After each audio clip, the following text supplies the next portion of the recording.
بسم اللہ الرحمن الرحیم۔ ناظرین، ہسٹری مائل اسٹون کے ساتھ میں ہوں منظور چودھری۔ ناظرین، اگر آپ نے میرے چینل کو سبسکرائب نہیں کیا تو مہربانی کر کے اس کو سبسکرائب کر لیں اور ساتھ ہی بیل آئیکن کے بٹن کو پریس کر لیں تاکہ میری آنے والی ویڈیوز آپ کو ملتی رہیں۔ ناظرین، حضرت محمد صلی اللہ علیہ وآلہ وسلم نے فرمایا کہ وہ وقت دور نہیں جب لوگ سوختہ جگر اونٹوں پر علم کی تلاش میں نکلیں گے، لیکن وہ مدینہ کے عالم سے بہتر کسی کو نہ پائیں گے۔ اس کے رابی عبدالرزاق اور بہت سے دوسرے علماء کا یہ ماننا ہے، محدثین کا ماننا ہے کہ یہ حدیث مبارکہ حضرت امام مالک بن انس، جن کو امام دار الحجرت بھی کہا جاتا ہے، یہ ان کو متعلق ہے۔ ناظرین، اوائل عمری میں ہی فارغ التحصیل ہونے کے بعد حضرت امام مالک رحمۃ اللہ علیہ انہوں نے اپنی مسند اور اپنی درسگاہ قائم کی۔ یہ عام رواج تھا اس وقت کا کہ جیسے ہی کوئی شاگرد جو ہیں وہ فارغ التحصیل ہو جاتے تو ان کی کوشش یہ ہوتی تھی کہ جتنی جلدی ممکن ہو وہ اپنی الگ حلقہ درس قائم کریں، کیونکہ اس وقت تدریس کے کام کو بہت قدر کی نظر سے دیکھا جاتا تھا۔ مدینہ کی گلیوں میں کالا رسول اللہ و کالا اللہ و کالا رسول اللہ کی ہمیشہ جو صدائیں گونج رہی تھیں۔ تابعین کا جو دور ہے یہ علمی لحاظ سے بہت ہی تابندہ دور ہے،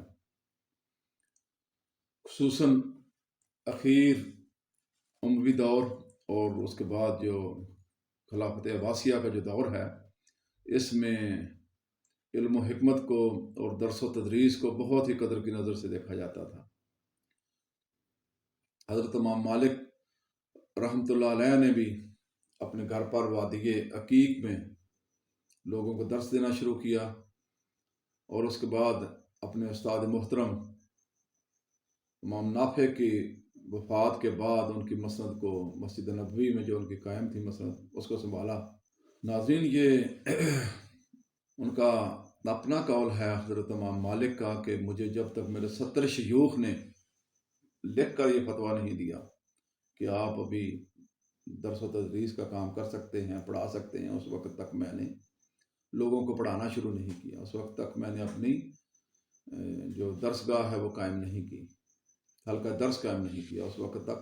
ناظرین، حضرت امام مالک کا عموماً یہ طریقہ کار تھا کہ وہ حدیث کو سماع کے معاملے میں، حدیث سننے کے معاملے میں بہت ہی احتیاط سے کام لیتے تھے۔ میں اپنی پہلے ویڈیو میں بتا چکا ہوں کہ ان کا یہ اپنا قول ہے کہ میں نے کم از کم 70 ایسے 80 سے زیادہ ایسے علماء کو دیکھا، تابعین کو دیکھا، جو مسجد نبوی کے ستونوں کے ساتھ جن کے حلقہ درس قائم تھے، لیکن کہتے ہیں کہ میں نے ان سے ایک بھی حدیث نقل نہیں کی، لیکن ان میں سے سب اس پائے کا عالم تھا کہ اگر ان میں سے کسی کو بھی بیت المال کا امین مقرر کیا جا سکتا تھا۔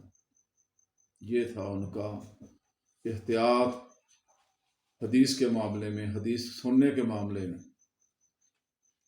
جب وہ حدیث بیان کرتے تھے، جب وہ خود استاد بن گئے، جب وہ خود عالم تھے، اپنے شاگردوں کو پڑھاتے تھے، اپنے تلامذہ کو پڑھاتے تھے، تو بہت ہی اہتمام کے ساتھ پڑھاتے تھے۔ جب وہ باہر اپنے حلقہ درس میں تشریف لاتے حدیث سنانے کے لیے، اس سے پہلے وہ وضو یا غسل کرتے، عمدہ لباس زیب تن کرتے، خوشبو لگاتے اور ریش مبارک میں کنگھی کرتے، اس کے بعد وہ باہر تشریف لاتے تھے۔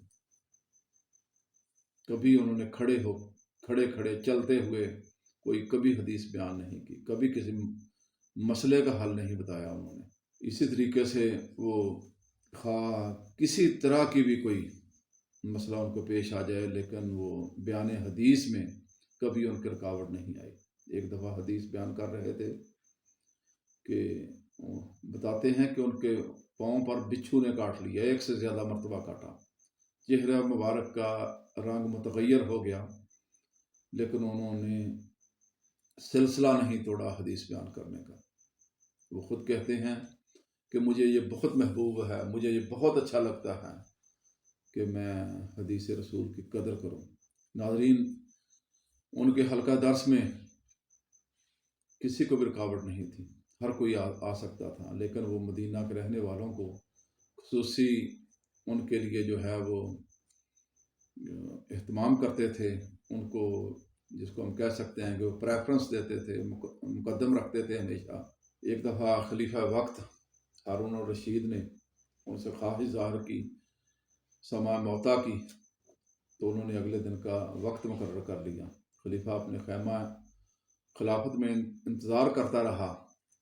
یہ ان دنوں کی بات ہے جب وہ خلیفہ آئے ہوئے تھے حج کے دنوں میں، لیکن حضرت امام مالک نہیں پہنچے۔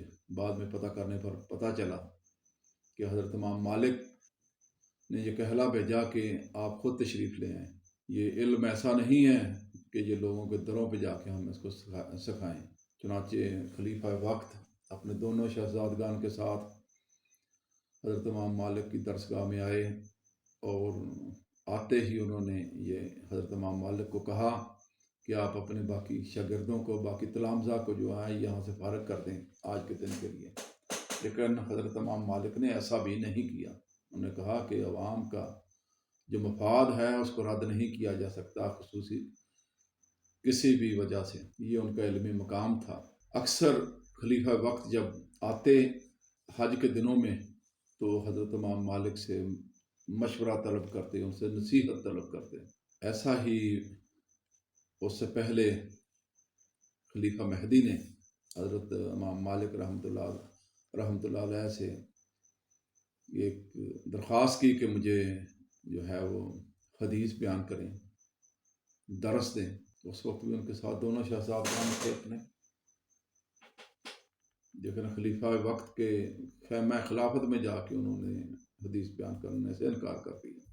ایک دفعہ خلیفہ منصور مدینہ تشریف لائے تو حضرت امام مالک رحمۃ اللہ علیہ کے لیے انہوں نے سواری بھیجی، انہوں نے سواری واپس کر دی۔ انہوں نے کہا کہ میں مدینہ کی گلیوں کو جہاں پہ آقا نامدار حضرت محمد مصطفیٰ صلی اللہ علیہ وآلہ وسلم چلا کرتے تھے، میں ان کو سواری کے کھروں سے رونق نہیں سکتا۔ یہ تھا ان کا عشق رسول، یہ تھا ان کا حدیث کے معاملہ میں احتیاط، درس دینے کے معاملہ میں۔ وہ کبھی کسی بھی خواہ وہ کتنے ہی بڑے عہدے کے اوپر خود خلیفہ ہی کیوں نہ ہو، ان کے پاس درس دینے کے لیے نہیں جاتے۔ ہاں، یہ ضرور ہے کہ وہ ان کے متعلق یہ بات مشہور تھی کہ وہ جب بھی خلفاء آتے تو وہ خیمہ خلافت میں جا کے ان کو ملتے۔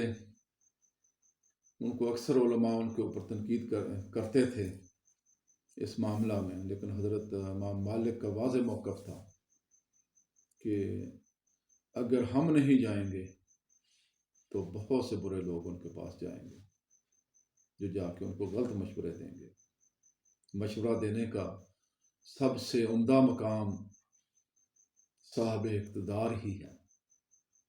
ان کو راہ راست پر رکھنے کے لیے، ان کو اللہ کے خوف سے ڈرانے کے لیے ہمارا ان کے پاس جانا بہت ضروری ہے۔ ناظرین، اس کے بعد میں چند ایک گزارشات، وہ چند ایک جو حضرت امام مالک کے متعلق جو مختلف علماء کے، محدثین کے جو تاثرات ہیں وہ بیان کروں گا۔ حضرت امام احمد بن حنبل کہتے ہیں مالک اہل علم کے سردار ہیں۔ انہیں مالک سے بڑا کون ہے جس نے اپنے علم اور عمل کے ذریعے اپنے پیش رو لوگوں کی، اپنے پیش رو تابعین کی پیروی کی ہو۔ امام شافعی کہتے ہیں اگر سفیان بن عینیہ اور امام مالک نہ ہوتے تو حجاز کا علم رخصت ہو جاتا۔ یہ ہم ناظرین ان کے متعلق تاثرات، یہ دونوں ہی ہمارے بڑے ائمہ اکرام ہیں۔ حضرت امام ابو حنیفہ حضرت امام مالک سے کچھ عرصہ پہلے تھوڑے عمر میں، زمانے کے لحاظ سے مقدم تھے، لیکن بعد میں آنے والے دونوں ائمہ اربعہ میں سے حضرت امام شافعی اور امام مالک کا، امام احمد بن حنبل کے تاثرات میں نے آپ کو بتائے۔ سفیان بن عینیہ ان کے متعلق حضرت امام مالک کے متعلق کہتے ہیں کہ مالک نے روئے زمین پر اپنا کوئی ثانی نہیں چھوڑا۔ ناظرین اپنا بہت سا خیال رکھیے گا۔ خدا حافظ۔